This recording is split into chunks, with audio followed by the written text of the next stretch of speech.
You'd think living in a quiet, gated neighborhood, surrounded by pretty lawns and trimmed hedges would be peaceful. That's what I thought too, until Karen moved in across the street and declared herself the soul of the HOA. She wasn't elected. She just showed up at a meeting one day, pointed out a spelling mistake in the old HOA binder, and suddenly started signing things like she ran the place. At first, we all laughed. Her bright pink visor, clipboard, and constant phone camera recordings made her look like an overzealous PDA mom. But the laughter faded fast, especially when she started targeting residents one by one. Overgrown grass? Violation. Basketball hoop in the driveway? Violation. Halloween decorations before October? Triple violation. But what broke me was the day I found a bright orange notice taped to my door with final warning. Excessive barking, subject to mandatory removal. That subject was my 13-year-old golden retriever, Buddy. Old, gentle, barely mobile Buddy. He didn't even bark unless someone tried to open our gate. And even then, it was one or two lazy woofs from behind the window. I read the paper 3 times, heart pounding. It claimed Buddy was a public nuisance, accused of disturbing community peace, and included a date by which animal control may be contacted for resolution. My hands shook with rage. I looked down at Buddy, who was dozing near my boots, his tail gently thumping against the floor. He hadn't moved much in the past year. His back legs were weak. He couldn't climb stairs anymore. I had built a ramp for him by the front porch, and the neighborhood kids always came by to pet him. He was loved, and now someone wanted to remove him. That someone, of course, was Karen. I spotted her across the street watering plants that didn't even need water.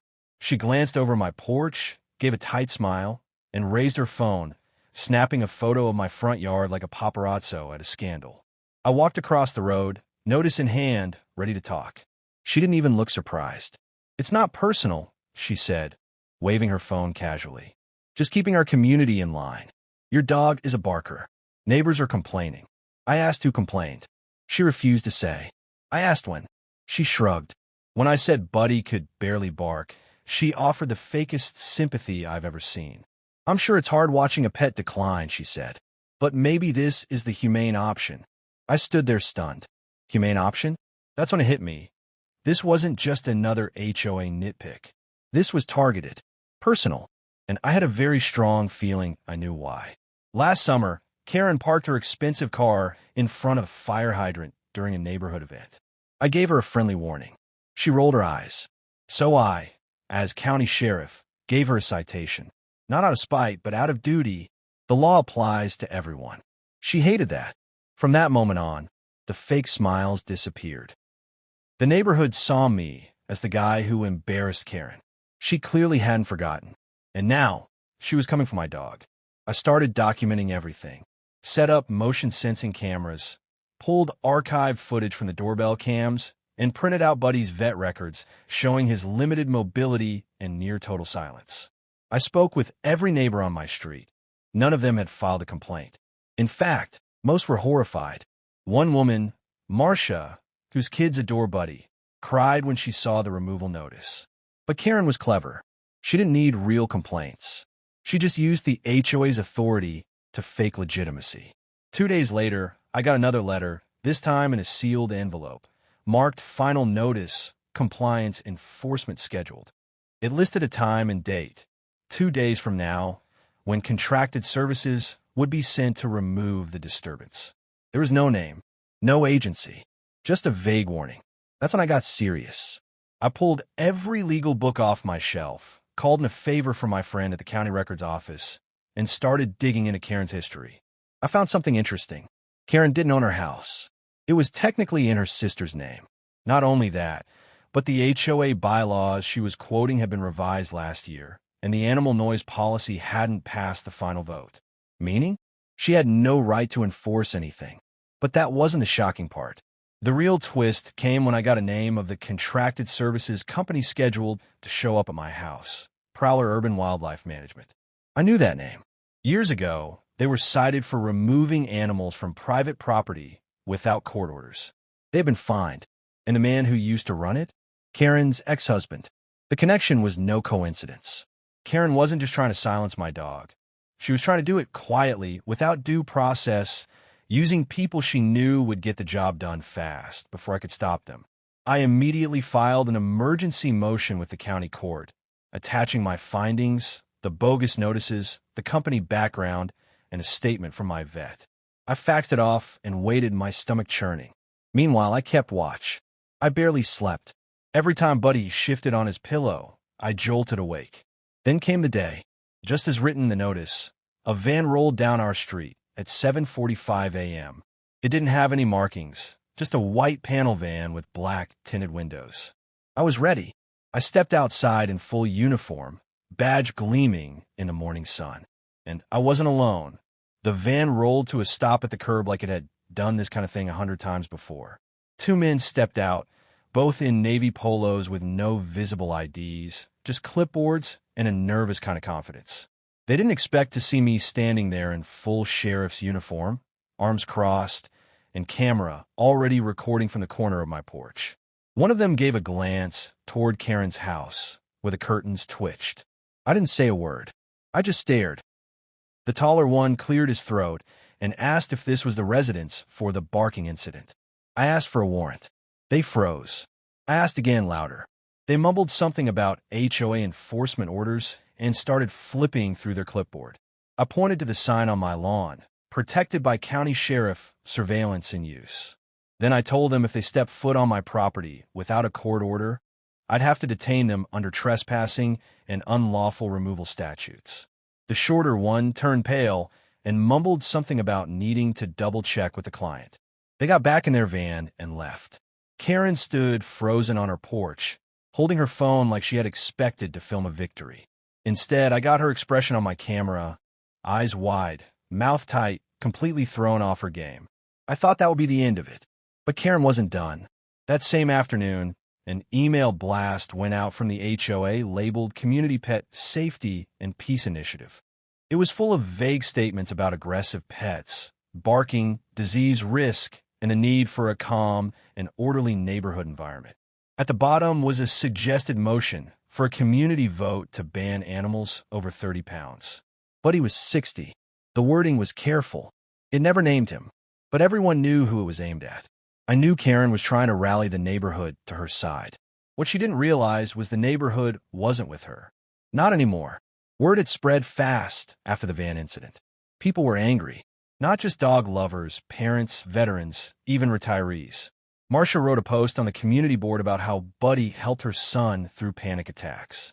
Mr. Daniels, a Vietnam vet, said Buddy was the only reason he went on morning walks. Stories poured in. Photos of Buddy cuddling babies, wearing Santa hats at Christmas, sitting quietly during 4th of July fireworks while other dogs lost it. He wasn't just a dog. He was part of our neighborhood identity. Karen's plan to stir outrage backfired. The following weekend, we had an unofficial meeting on my lawn. Dozens of neighbors brought lawn chairs, folding tables, lemonade, and signs that read things like "Let Buddy bark" and "Real men don't threaten dogs." I shared my findings with them. The shady contract company, the illegal notices, the unpassed bylaw. Someone brought speakers and played calming dog music from YouTube while Buddy slept in the shade of an old oak tree, oblivious to all the chaos swirling around him. That night, Karen's motion to ban large dogs was voted down in the biggest HOA turnout in our history. It wasn't even close. 97% of the neighborhood rejected it. But what happened the next morning changed everything. I woke up to the sound of my gate rattling.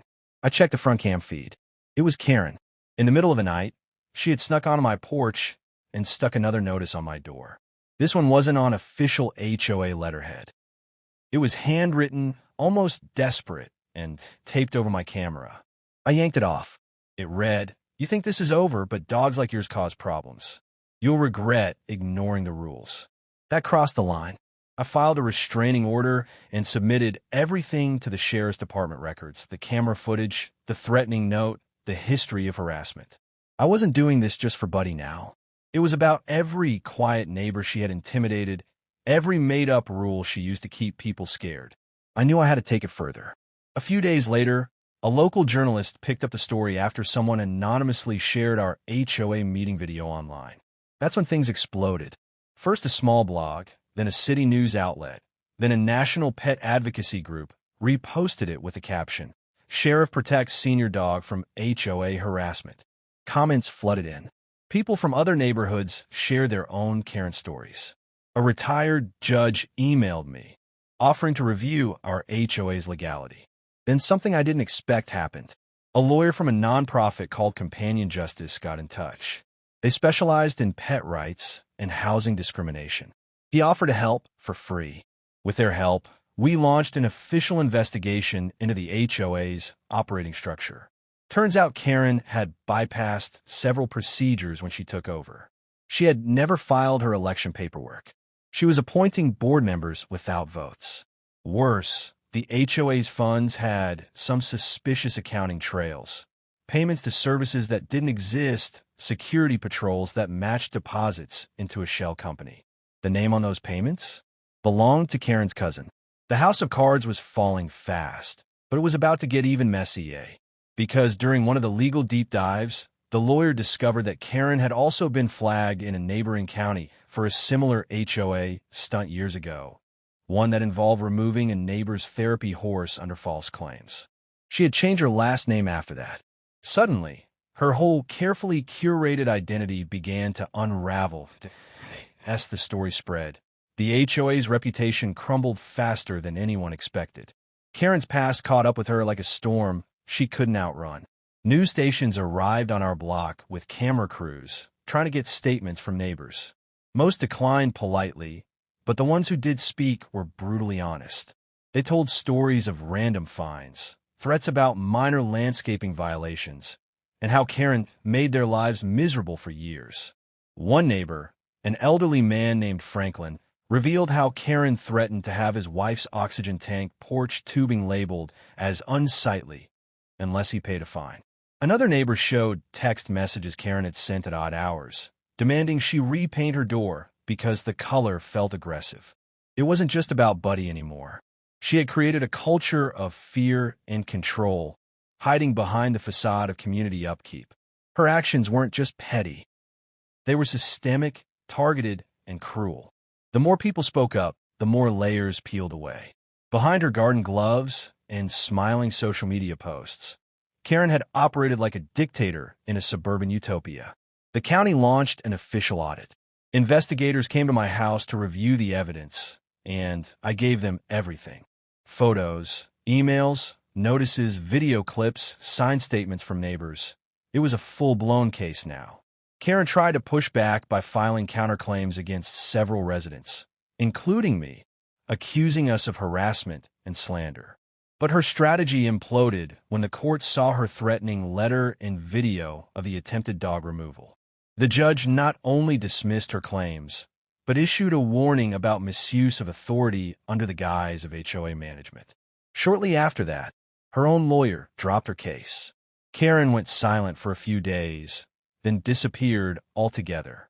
Her house, the one with the massive fake rose bushes and the white fountain that never worked, went dark. Curtains closed. No lights. No sign of her. People speculated she had gone to stay with family. Others thought she was hiding from the press. Either way, nobody missed her. The silence felt like peace finally returning. The best part came 2 weeks later during a community town hall meeting hosted by the county commissioner. We met at the local rec center, and nearly every resident from our neighborhood showed up. The commissioner announced that the HOA board would be dissolved temporarily while a proper election and legal restructuring took place. A volunteer oversight team, including a retired judge and a disability rights advocate, would assist the process. The commissioner paused, then turned toward me and asked if I'd consider overseeing the transition. I was stunned for a second, but when I looked around at the nodding faces of my neighbors, I said yes. Not because I wanted power, but because I wanted to make sure what happened with Buddy never happened again to anyone. That weekend, something amazing happened. Without being asked, over a dozen neighbors showed up to repaint the front fence of our house, clean the sidewalks, and plant flowers around Buddy's ramp. Someone even built a small bench next to his favorite spot under the tree. A local artist painted a mural on the side of our garage showing Buddy with wings, not because he was gone, but because they said he was the heart of the block. He had brought everyone together. As silly as it might sound, the senior dog had united a community that had been torn apart by years of silent oppression. The change wasn't just cosmetic either.